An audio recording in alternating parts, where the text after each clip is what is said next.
શિકાગોમાં ગુજરાતી પિતા પુત્રની આઈસ દ્વારા ધરપકડ કરવામાં આવી છે. પ્રાપ્ત વિગતો અનુસાર આ બંનેને આઈસની ઓફિસમાંથી જ કસ્ટડીમાં લેવામાં આવ્યા હતા.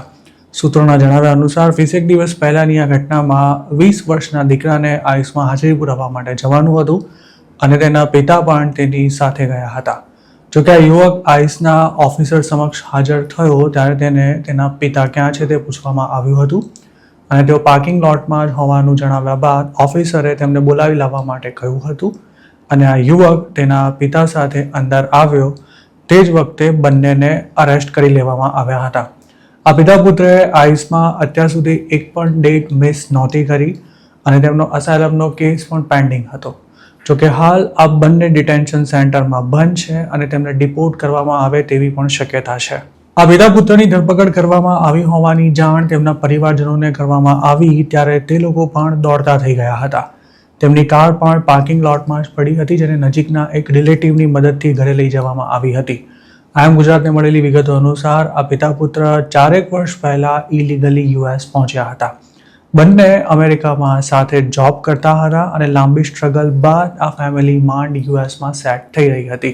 જોકે હવે તેમના ભવિષ્ય પર મોટો પ્રશ્ન સર્જાયો છે કારણ કે તેમને જેલમાંથી છોડાવવામાં મોટો ખર્ચો થાય તેમ છે અને વકીલને હજારો ડોલર ફી ચૂકવ્યા બાદ પણ બંનેને રિલીઝ કરાવવામાં સફળતા મળશે કે નહીં તેની કોઈ જ ગેરંટી નથી. આ સમગ્ર ઘટનાક્રમથી વાકેફ એક સૂત્રના જણાવ્યા અનુસાર આઈસ સમક્ષ હાજર થતા પહેલા આ પિતા પુત્રએ પોતાના ઇમિગ્રેશન લોયરની સલાહ પણ લીધી હતી. વકીલે તેમને જણાવ્યું હતું કે હાલની સ્થિતિમાં હાજરી પુરાવા જવામાં જોખમ છે. જોકે અત્યાર સુધી કોઈ જ નિયમનો ભંગ ન કરનારા આ બંને ગુજરાતીઓએ રિસ્ક હોવા છતાં પણ આઈસમાં હાજરી પુરાવા જવાનો આગ્રહ રાખતા વકીલની ના હોવા છતાંય આઈસની ઓફિસે પહોંચી ગયા હતા, જેની હવે તેમને મોટી કિંમત ચૂકવવાનો વારો આવ્યો છે. અમેરિકામાં ફરી મોટા પાયે ઇલીગલ ઇમિગ્રન્ટ્સને પકડવામાં આવી રહ્યા છે. તેવામાં આઈસમાં હાજરી પુરાવા જવાનું હવે ખૂબ જ જોખમી બની રહ્યું હોવાનું કેટલાક સૂત્રોનું કહેવું છે. 2024 સુધીમાં આ એક રૂટીન પ્રોસેસ હતી પણ હવે હાજરી પુરાવા આવતા એલિયન્સ આઈસના ટાર્ગેટ પર છે. હવે તો ઇલીગલ ઇમિગ્રન્ટ્સની ધરપકડ બાબતે ડેમોક્રેટિક સ્ટેટ્સ અને રિપબ્લિકન સ્ટેટ્સ વચ્ચે જે ભેદરેખા હતી તે પણ ભૂંસાઈ ચૂકી છે. રિપબ્લિકન સ્ટેટ્સમાં આ કામ ફેડરલ એજન્સી ઉપરાંત લોકલ પોલીસ કરી રહી છે, જ્યારે ડેમોક્રેટિક સ્ટેટ્સમાં આઈસના એજન્ટ્સ આડેધડ ધરપકડો કરી રહ્યા છે. હાલની સ્થિતિમાં ઘણા ઇન્ડિયન્સ આઈસમાં હાજરી પુરાવા જવાનું ટાળી રહ્યા છે કારણ કે વકીલો તેમને ચોખ્ખા શબ્દોમાં વોર્નિંગ આપી રહ્યા છે કે જો ધરપકડ થઈ તો જેલમાંથી છૂટવું આસાન નહીં હોય. દરેક કેસમાં આવું થાય તે જરા પણ જરૂરી નથી, પણ કોની ધરપકડ થશે, કોને કડું પહેરાવાશે કે પછી કોને છોડી દેવાશે તે અંગે પણ કંઈ કહેવું મુશ્કેલ છે. જોકે એક વાત સ્પષ્ટ છે કે ડિપોર્ટ થવાના ડરે હવે લોકો સામે ચાલીને આઈસમાં હાજર થતા અચકાઈ રહ્યા છે. અમેરિકામાં રહેતા અનડોક્યુમેન્ટેડ ગુજરાતીઓ પર હવે દિવસે ને દિવસે ડિપોર્ટેશનનો ખતરો વધી રહ્યો હોય તેવી સ્થિતિ છે. જેમણે કોઈ ક્રાઇમ નથી કર્યો, અસાયલમનો કેસ પેન્ડિંગ છે અને અમેરિકામાં નિયમિત ટેક્સ પે કરી રહ્યા છે તેવા લોકો પણ હવે માસ ડિપોર્ટેશનમાંથી બાકાત રહી શકે તેમ નથી.